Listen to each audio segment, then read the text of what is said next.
जगन्नाथ स्वामी जगन्नाथ स्वामी भाई का साउंड आरो मारवे जगन्नाथ स्वामी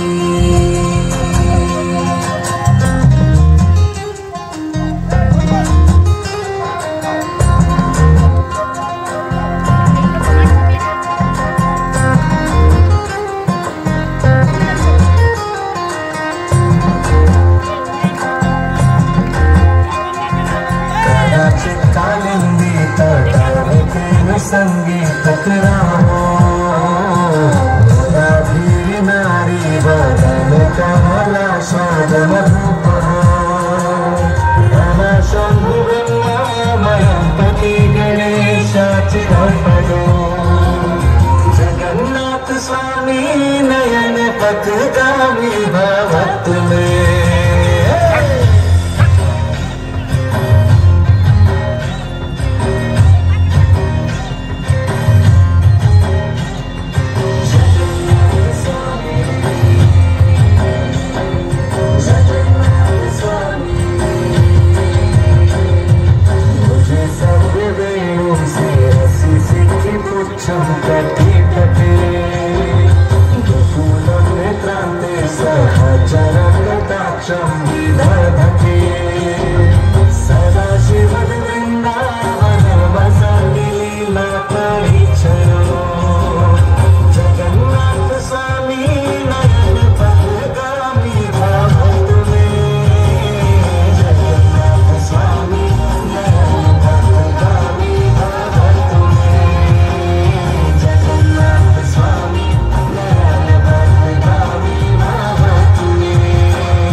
नवीन बॉस भाई बॉस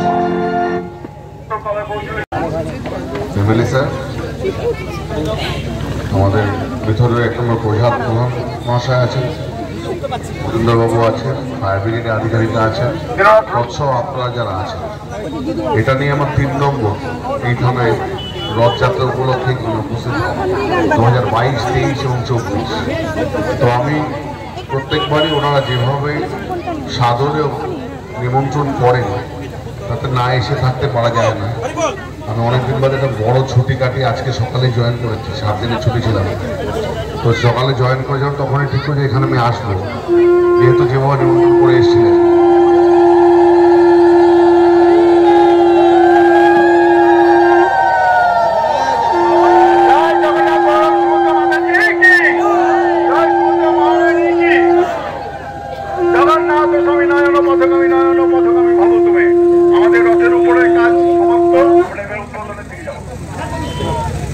উপস্থিত প্রত্যেককে নাকাশিপাড়া পুলিশ প্রশাসনের তরফ থেকে রথযাত্রার শুভেচ্ছা, অভিনন্দন খুব সুন্দরভাবে বিগত 2 বছর আমি যেভাবে এই রথটাকে ঘুরে আসতে দেখেছি, বেথুয়া নগরী টাউন পরিক্রমা করতে দেখেছি, এবারও সেই আশা করব।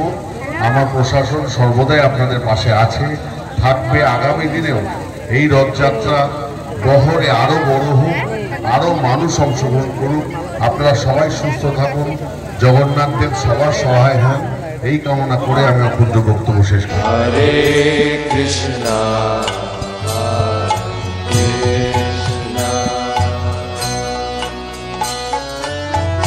Krishna Krishna Hare Hare Hare Ram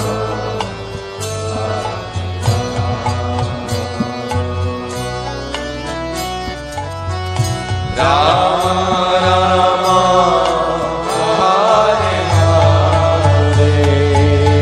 One more time, everybody. Krishna, bolo bolo.